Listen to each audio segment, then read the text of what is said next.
As soon as it was morning, the chief priests held a consultation with the elders and scribes and the whole council. And they bound Jesus and led him away and delivered him over to Pilate.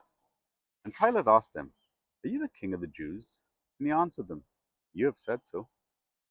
And the chief priests accused him of many things. And Pilate again asked him, "Have you no answer to make? See how many charges they bring against you."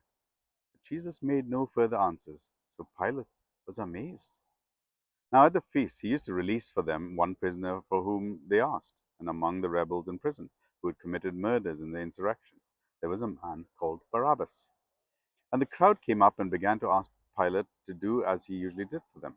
And he answered them, "Do you want me to release for you the king of the Jews?" For he had perceived that it was out of envy that the chief priests had delivered him. The chief priests were stirred up by the crowd to have him released for them Barabbas instead.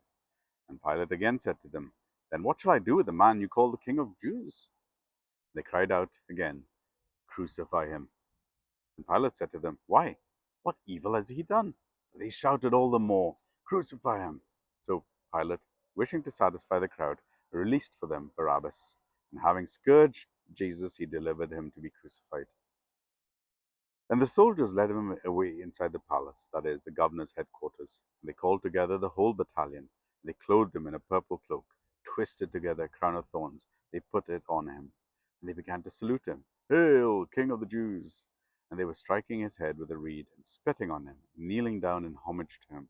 And when they mocked him, they stripped him of the purple cloak, and put his own clothes on him, and they let him out to crucify him.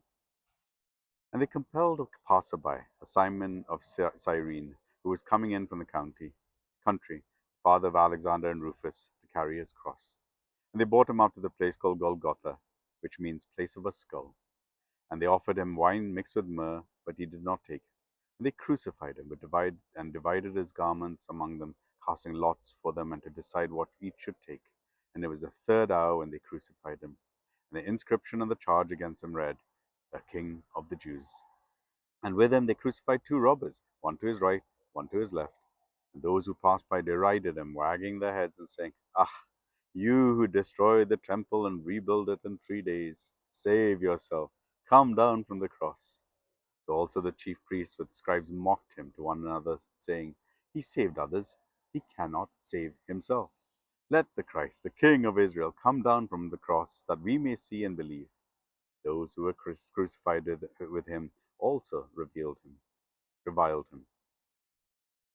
And when the sixth hour had come, there was darkness over the whole land until the ninth hour. And at the ninth hour Jesus cried with a loud voice, "Eloi, Eloi, lama sabachthani," which means, my God, why have you forsaken me?" And some of the bystanders, hearing it, said, "Behold, he's calling Elijah." And someone ran and filled a sponge with sour wine, put it in a reed, and gave it to him to drink, saying, "Wait, let us see whether will come and take him down." And Jesus uttered a loud cry and breathed his last. And the curtain of the temple was torn in two from top to bottom. And when the centurion who stood facing him saw that in his way he had breathed his last, he said, "Truly, this was a man of God."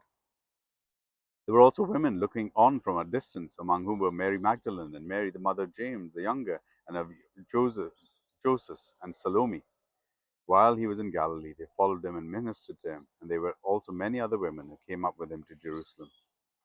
And when evening had come, since it was a day of preparation, that is, the day before the Sabbath, Joseph of Arimathea, a respected member of the council, who was also himself looking for the kingdom of God, took courage and went to Pilate and asked for the body of Jesus. Pilate was surprised to hear that he would have already died, and summoned the centurion, and he asked whether he was already dead. And when he learned from the centurion that he was dead, he granted the corpse to Joseph. And Joseph brought a linen shroud, and taking him down, wrapped him in the linen shroud, and laid him in a tomb that had been cut out of the rock. And he rolled a great stone against the entrance of the tomb. Mary Magdalene and Mary, the mother of Joseph, saw where he was laid. Mark chapter 15.